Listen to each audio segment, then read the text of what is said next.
Lynching की कोशिश एक बार फिर से आपको बता देता हूं। 5 अक्टूबर 2022 कल छत्तीसगढ़ के दुर्ग में बच्चा चोरी के शक में 3 साधुओं पर हमला, वहां लिंचिंग की कोशिश। उसके बाद 27 सितंबर 2022 जो चल भी रहा है इस वक्त आपके सामने, छत्तीसगढ़ के धमतरी में बच्चा चोरी के शक में 5 साधुओं की लिंचिंग की कोशिश, वहां पर पिटाई। 13 सितंबर 2022 महाराष्ट्र के सांगली में बच्चा चोरी के शक में 4 साधुओं की पिटाई। 9 सितंबर 2022 मध्य प्रदेश के जबलपुर में बच्चा चोरी के शक में साधु की पिटाई। 12 सितंबर 2022 यूपी के औरैया में बच्चा चोरी के शक में फिर से साधु की पिटाई। और 16 अप्रैल 2020 सबको याद है पालघर में किस तरह से 2 साधुओं की लिंचिंग हुई थी। लेकिन छत्तीसगढ़ के दुर्ग की एक बार तस्वीरें दिखा दीजिए, फिर हम डिबेट शुरू करेंगे किस तरह से वहां पर। ये देखिए वो तस्वीरें अलग अलग, छत्तीसगढ़ का दुर्ग, महाराष्ट्र का सांगली, पालघर तो याद ही है जिस तरह से साधुओं की लिंचिंग कर दी गई थी, पीट पीट कर मार डाला गया था बच्चा चोरी के शक में। मध्य प्रदेश का खंडवा, महाराष्ट्र का सांगली, छत्तीसगढ़ का धमतरी, मध्य प्रदेश का जबलपुर, यूपी का औरैया और महाराष्ट्र का पालघर। छत्तीसगढ़ के दुर्ग में किस तरह से 3, एक बार वो तस्वीर एक बार दिखा दीजिए, छत्तीसगढ़ के दुर्ग में किस तरह से 3 साधुओं की लिंचिंग की कोशिश की गई है। देखिए आप तस्वीरें, ये छत्तीसगढ़ के दुर्ग से तस्वीरें जहां साधुओं पर भीड़ ने हमला किया। यहां पर भी बच्चा चोरी, साधुओं पर बच्चा चोरी का शक, बच्चा चोरी की अफवाह, बच्चा चोरी की अफवाह। और उसके बाद हजारों की भीड़ वहां पर जमा हुई, पुलिस के सामने इस तरह से लिंचिंग की कोशिश की गई। सिलेक्टिव होता है, लेकिन देवकीनंदन जी आरोप यह है जो दानिश जी लगा रहे हैं, ये आउटरीच जो है आप लोगों का सिलेक्टिव है। अब बहुत गुस्सा आ रहा है, लेकिन बीजेपी शासित राज्यों में जब पीटे जाते हैं तब तो बुरा नहीं लगता। देवकीनंदन जी देखिए ये लोग क्या है कि हर एक चीज में राजनीति घुसेड़ देते हैं। हमारा इतिहास जो है वो मुझे, क्योंकि मैं राम कथा भी कहता हूं और मैं कथावाचक हूं, तो मुझे एक प्रसंग याद आ गया जिस समय विश्वामित्र जी यज्ञ करने गए और उनके यज्ञों में मारी, सुबाहु, ताड़का इत्यादि डिस्टर्ब करने लगे।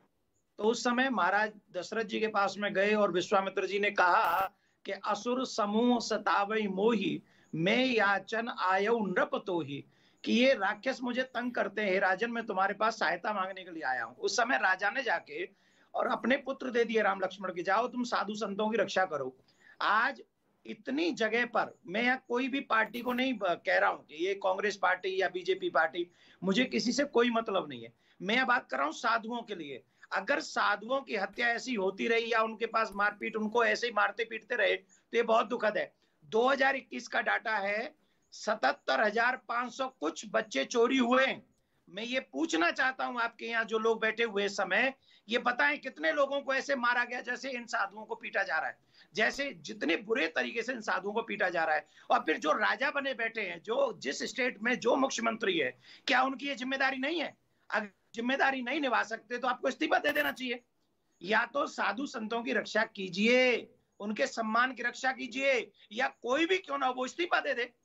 एक कानून नहीं बना सकते कि कोई साधु संत कथावाचक इनको अगर डिस्टर्ब किया जाएगा। अब बच्चे चोरी, मुझे पर मौलवी क्यों नहीं लगते इनको बच्चा चोर, कोई पादरी क्यों नहीं लगते इनको बच्चा चोर, सिर्फ भगवाधारी इनको लगते बच्चा चोर। हम बच्चे चुराएंगे? जहां हम सनातन धर्म के लोगों को, बच्चों को राम के पद चिन्हों पर चलने की प्रेरणा देते हैं, वो भगवाधारी क्या इन बच्चों को चुराएंगे? ये सिर्फ वो लोग हैं जो बॉलीवुड के माध्यम से, चाहे रोड के माध्यम से, चाहे साधुओं के माध्यम से मात्र सनातन को नीचा दिखाने की कोशिश कर रहे हैं। मैं आपके चैनल के माध्यम से सभी नेताओं को भी हाथ जोड़ के प्रार्थना कर रहा हूं, महाराज इन साधु संतों के माध्यम से सनातन को बचा लीजिए। अगर ऐसे ही साधु पिटते रहे तो आगे कोई साधु नहीं बनेगा, दूसरा सनातन संस्कृति नहीं बचेगी, और तीसरा आने वाले समय में तुम्हारे बच्चों को कोई संस्कार देने वाला नहीं बचेगा। अगर ये साधु ऐसे ही पिटते रहे तो ये सोची समझी डॉक्टर सोनिया भी है, गुरुमा डॉक्टर सोनिया भी हैं। डॉक्टर सोनिया, आपको क्या नजर आता है? 1 महीने में 6 घटनाएं इस तरह की, और सब में बच्चा चोरी की अफवाह, फिर साधु संतों की पिटाई, बच्चा चोरी का शक। मुझे तो ऐसा लगता है कि एक नए तरीके का इन्होंने ट्रैक किया है, जैसे एक लव जिहाद किया था, अब ये लोग संत जिहाद कर रहे हैं। सनातन धर्म को टारगेट करने के लिए नित नए नए कुछ न कुछ ऐसे दंड फंदे निकालते आ रहे हैं। और उसमें इन्होंने एक नई चीज ली, क्योंकि बच्चा एक ऐसी चीज है जिसके प्रति सबको सिंपैथी होती है। तो अब इन्होंने, मुझे लगता है, एक बच्चा का जिहाद करके संत जिहाद कराया कि किस तरीके से सनातन धर्म को लेट डाउन किया जाए, उसको नीचा दिखाया जाए, और किस तरीके से जो इनको सनातन धर्म पे विश्वास है उनका विश्वास सनातन धर्म से डिगाया जाए, साधु संतों से डिगाया जाए, और धर्म पे से कैसे विहीन किया जाए। इसके लिए ये लोगों ने जानबूझ के ऐसी कोई शायद ये मेरी सोच है, मैं जो बता रही हूँ, ये सारी चीज स्थिति को देखते हुए कि इन्होंने कुछ ऐसा घटित किया है और इस वजह से इस तरीके की वारदातें हर जगह बारंबार हो रही हैं, जिसको कि तुरंत रोक देना चाहिए।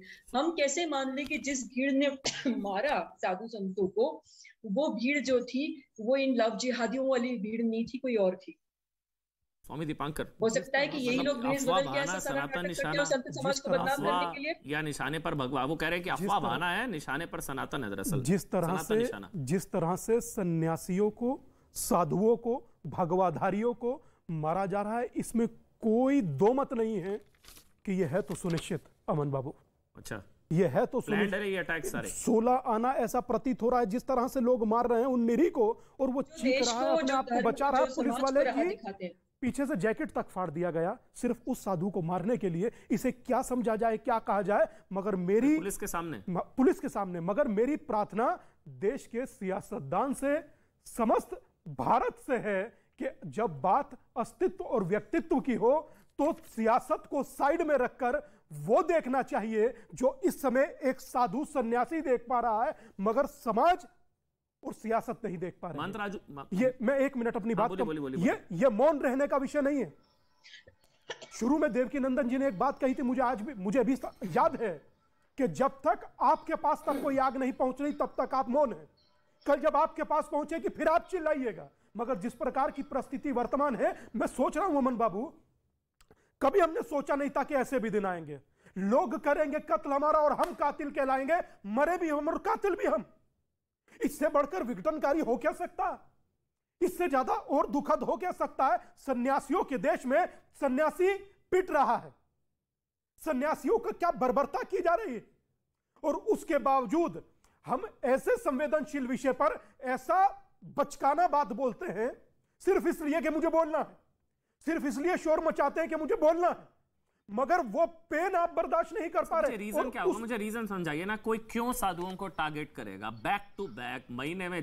कोई रीजन तो होगा ना। मतलब आप मंत्र राजूदास, कोई रीजन, कोई वजह? मैं आ रहा हूं, मैं हाजी मेहरुद्दीन जी आ रहा हूं, समय आपको पूरा दूंगा, मैं दानिश भाई के पास भी जाऊंगा, लेकिन पहले आप कंप्लीट कर लीजिए स्वामी दीपांकर, फिर मैं आ रहा हूं। आप 1 मिनट, मंत्र राजूदास 1 मिनट 30 सेकंड बोलिए, आप कंप्लीट करिए स्वामी दीपांकर। सिकंदर ने कहा था सुकरात से कि जब हिंद में जाना तो मेरे लिए वहां से कोई योग्य गुरु भी लाना। जिस देश का आधार सन्यासी रहा हो, जिस देश के अंदर स्वाद घाटी से होता हुआ जब तैमूर आया था, उसको वापस भेजने वाला सन्यासी मथुरा में नागे हुआ करते थे। आप सन्यास परंपरा को, अमन भाई, आप लोग कुंभ कवर करते हैं, आप बेहतर समझते हैं। मैं ये सवाल जानना चाह रहा हूं महंत राजूदास, वजह तो कुछ होगी ना भाई, इसके पीछे क्या प्लान? चलिए प्लान अटैक है, मैंने मान लिया, आप कह रहे हैं प्लान अटैक, कोई वजह तो होगी। Back to back serial attack Sanatan पर, साधुओं पर, संतों पर, कोई वजह? क्यों, क्या मोटिव? वजह मैं बोलना जी, 1 मिनट मंत्र राजूदास कंप्लीट कर लें। देखिए अभी एक महोदय ने मेरे ऊपर ठप्पा लगा दिया कि जो है जहां भाजपा शासित राज्य होती है वहां भी होती है। मैं पूछना चाहता हूं, यह मानसिकता, यह विचारधारा, यह सोच उन राज्यों में ज्यादा क्यों है? 100% वहां आए दिन लगातार ऐसी अप्रिय घटना क्यों होती है? उस पर वो सवाल खड़े नहीं करते, उस पर वो जवाब सवाल नहीं करते, वो मुझसे ही सवाल खड़े करने के लिए शुरू हो जाते हैं कि हाँ राजूदास ऐसी सोच रखते हैं खाली कांग्रेस राज्यों में। मैं उनसे पूछना चाहता हूं कि एक कांग्रेसी भाइयों, आपकी विचारधारा तब कैसे मर जाती है जब एक तरफ तो तुम रामकृष्ण और परमहंस की बात तो करते हो, एक तरफ तुम त्रिपुंड तो लगाते हो, भगवा तो पहनते हो, ऊपर से जनेऊ तो दिखाते हो, हम भी कश्मीरी ब्राह्मण हैं, हमको भी संतों से प्यार है। जब तुम्हारे राज्य में ऐसी घटनाएं घटती है लगातार बहुत तेजी से, तब तुम मौन साध लेते हो, चुप हो जाते हो, तुम्हारी जबान सिल जाती, तुम्हारी जबान सिल जाती है, एक शब्द नहीं बोलते हो। और रही आपने कहा कैसी सोच उत्पन्न कहां से होता है? ये प्री प्लानिंग है, ये साजिश है। संतों को ऐसे अपमानित करो, संतों को ऐसे टारगेट करो, और कुछ नहीं, ये प्लानिंग है, इसकी जांच होनी चाहिए। ये साजिश है संतों के प्रति, सनातन धर्म संस्कृति के प्रति, हिंदू और हिंदुत्व के प्रति।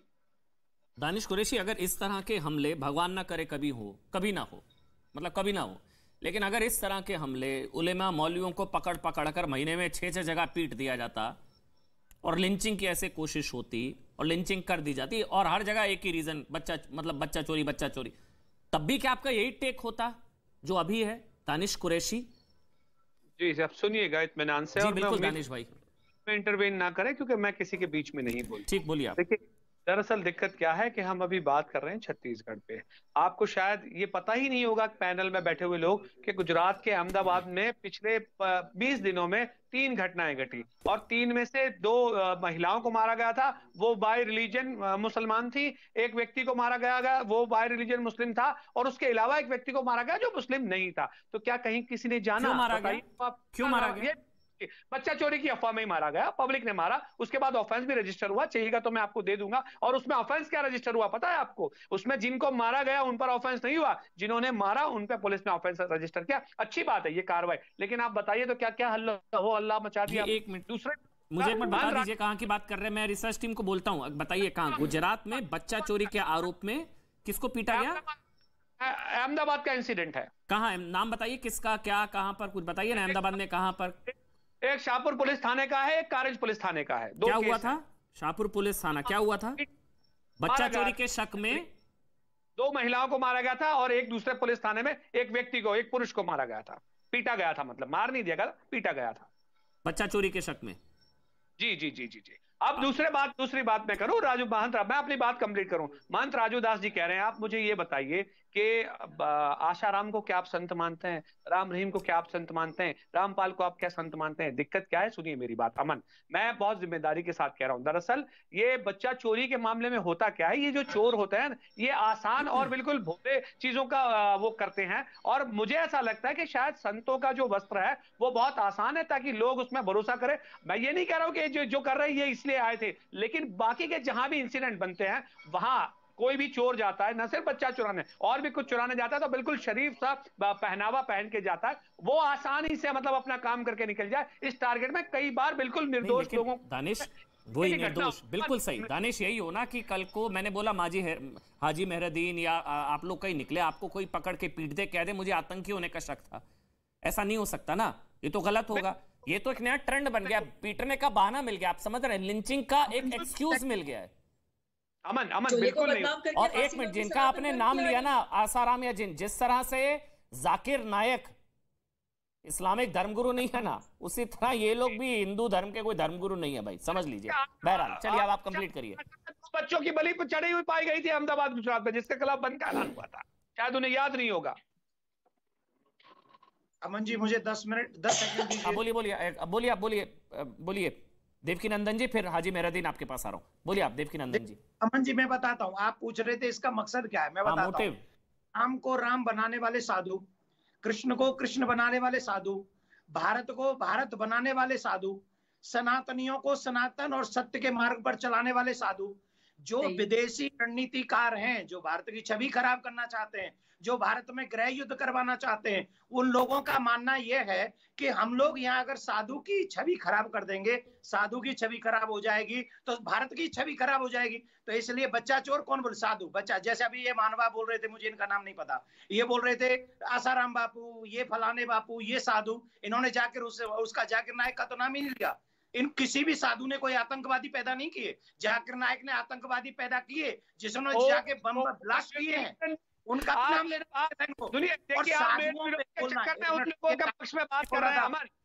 मैं आपके बीच में नहीं बोल रहा था। एक एक करके दानिश कुरैशी एक एक करके, वो आपके बीच में नहीं बोले, आपकी बारी में आए तब बोलना।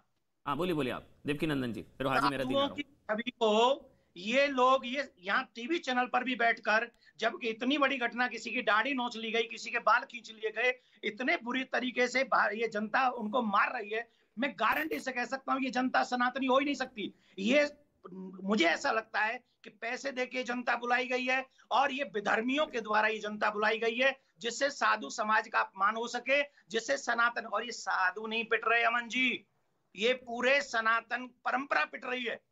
और ये भारत के लिए, सनातनियों के लिए बहुत शर्म की बात है। ये लोग इस पर भी राजनीति कर रहे हैं। राजनीति करने के लिए 500 मुद्दे हैं। हाजी मेहरुद्दीन एक चीज समझाइए, हाजी मेहरुद्दीन, साधुओं को सुरक्षा दें। हाजी मेहरुद्दीन, थोड़ा तो डाउट हो रहा होगा आपको भी कि इतने बड़े कोइंसिडेंस नहीं हो सकते, एक महीने में 6-6, 7-7, 1.5 दर्जन साधुओं को पीट दिया बच्चा चोरी के शक में। थोड़ा डाउट हो रहा है आपको भी, कुछ तो आपको भी लग रहा होगा प्लान्ड है। सुनिए अमन जी आप वीडियो देखिए, अब वीडियो चलवाइए वो वाली। हाँ साधु को बताइए किस टोपी वाले ने मारते हुए दिखाई दे रहा कोई? नहीं, मैंने कहा बोला टोपी वाले, मैंने कहा साधु को पीटा जा रहा है। अच्छा सुन लीजिए मेरी बात, कहां से आ गई? मैं कह रहा हूँ